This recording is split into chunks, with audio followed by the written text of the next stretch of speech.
Hello. Grace Kelly's granddaughter horsing around on the catwalk, Valentino's relatable, curvy and mature models, and tributes to the king of couture, Thierry Mugler. Today, we're talking about Paris's Haute Couture Week, which has just wrapped up, and our fashion specialist, Jennifer Ben Brahim, is here with me. Hello, Jenny. Hi, Eve. Thanks for joining us. Now, Haute Couture is the oldest and most revered fashion week, known for its escapism and grandeur. Let's start with the famous French brand Chanel. They put on a pretty unique show. It was definitely unique, Eve, and they actually created a very avant-garde set designed by French artist Xavier Vaillant. It includes huge spinning wheels, floating wooden blocks, and suspended geometric shapes. The music was also very avant-garde, and it was composed and performed by French touch legend Sébastien Tellier.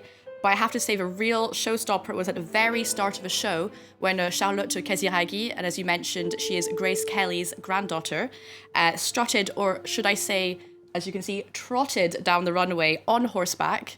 Now this, of course, created a lot of buzz, but also a lot of backlash at the decision to feature a horse in the show. An animal rights organisation, PETA, saying, and I quote, that this was a thoughtless gimmick that could have ended in disaster.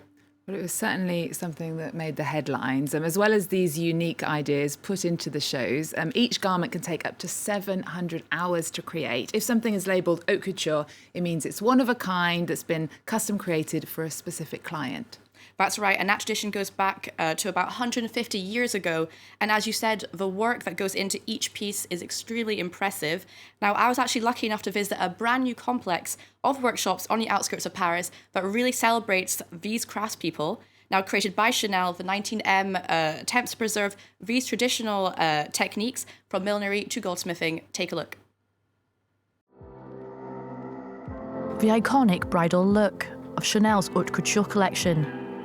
A silk slip dress topped off with a flower crown, laced with dozens of signature satin camellias.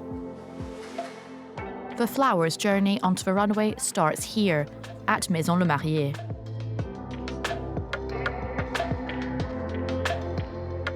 Eleanor and Lucy are working together on the flower crown.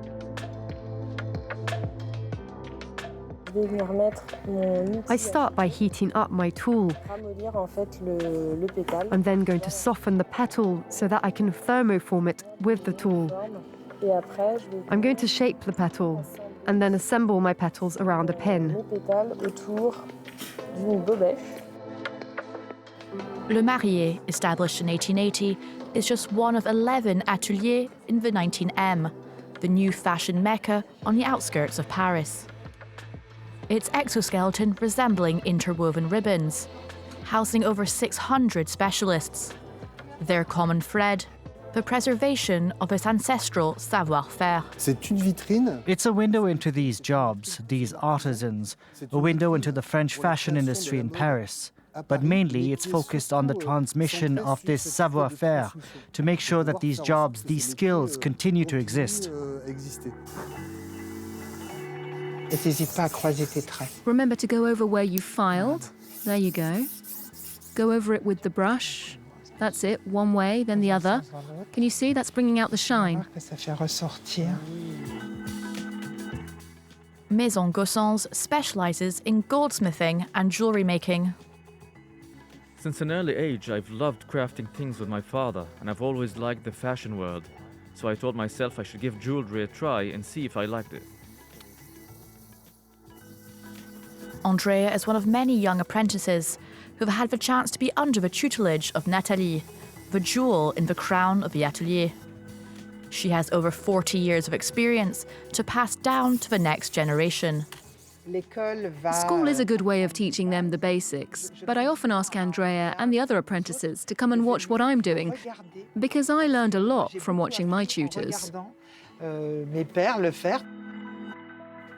19th century machines and moulds still in service, creating a dialogue between past, present, and the future. Each house has its own story, its own specific model of working. They have to continue with their own personal development, but at the same time, we have tried to encourage them to look ahead to the future. The 19M also holds a vast exhibition space, a chance to put the work done behind the scenes in the spotlight. What an absolutely incredible place. Now, another fashion house that puts its meticulous craftwork in the spotlight is Dior, and we saw that in their show. Yes, and it was a real celebration of the work done by these craftspeople who are often hidden in the shadows. Now, the walls of the Rodin Museum were decorated with large embroidered artworks from Indian artist couple Madhvi and Manu Parekh.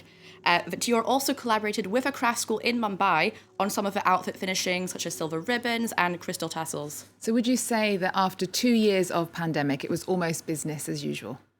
I'd say almost business as usual. More than half the brands, that's 15 out of 29, held live shows, up from just a handful last year.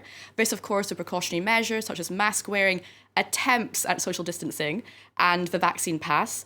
Now, some brands remained nervous about a return to normal, especially with still very high number of COVID cases in France. And French label Julien Fournier replaced their runway show at the 11th hour with a digital presentation, citing a fear that a live show would create an haute couture cluster. But for some houses like Lebanon's Elie Saab, it was a return to the runway. Yes, and that's after a very complicated 2 years, not just because of the COVID-19 pandemic, but also the Beirut port blast that destroyed a large part of his atelier. So this collection was a real celebration, and that's thanks to his use of bright colours. Let's take a listen to designer Elie Saab. I feel that my customers are looking for a release. They want things that are flashy, with colours, lively things. I see that this period has affected a lot of people. Now, Daniel Roseberry of Schiaparelli was equally inspired by COVID, specifically the notion of pandemic fatigue, which I think we can all understand. Now, unlike Elie Saab, he decided to steer very clear of vibrant colours in favour of black, white and gold palette. And he was also inspired by sci-fi cinema such as Dune, Prometheus and Interstellar. But I especially loved, as you can see in those images, the oversized gold jewellery worn by the models. And any personal favourites, Jenny? Okay, well, I have to say that Valentino, for me, never fails to deliver. So beautiful, those clothes. Yeah, I really wish we had the money to afford these hairdresses. But Pier Paolo Piccoli delivered his signature voluminous, flowy gowns, as you can see, with beautiful colour combinations, often very unusual colour combinations. But what I was most impressed by was the more inclusive casting of models. We saw different body shapes, ages, ethnicities going down the runway. In a collection that was aptly titled The Anatomy of Couture. And this is especially important, as you mentioned kind of previously, because haute couture pieces should be adapted to someone's body shape and not the other way around. Okay, well, let's take a quick look at the Divine Valentino collection. Saw her fall like a fountain of dust. She used to play me around the corner. She chased me to my soft, soft bed, soft, soft bed, soft, soft bed, soft, soft bed, soft, soft bed.